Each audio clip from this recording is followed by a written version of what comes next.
The Turcot Interchange, a 3-level stacked highway interchange in Montreal that was constructed in the mid-60s, was showing the wear and tear of almost 50 years of service. Transport Québec identified the removal of a redundant tunnel over the CN lines as a priority.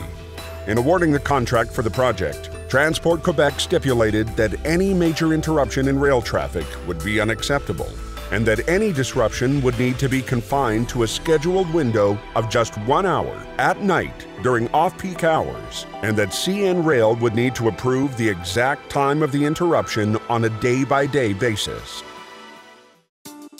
The challenge was formidable. Traditional demolition was not an option. Remove and relocate a massive steel-reinforced concrete tunnel measuring 333 feet long and weighing almost 10,000 tons.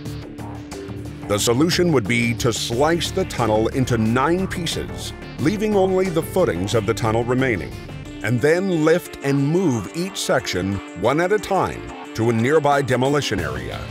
To accomplish this, Mammoet's team constructed a high-capacity lifting structure displaced on SPMTS that straddled the tunnel, creating a gigantic, customized rolling gantry.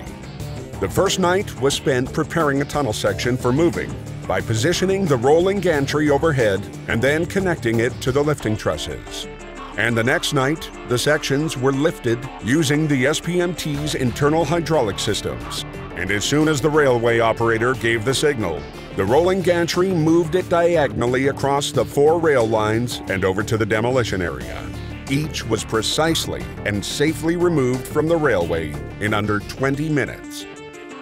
Mammoet's novel approach provided a solution that permitted the rail line to remain active throughout the 19-day demolition process, and disruptions to CN rail operations were minimized to less than half of the 1-hour window that was permitted. Mammoet, the biggest thing we move is time.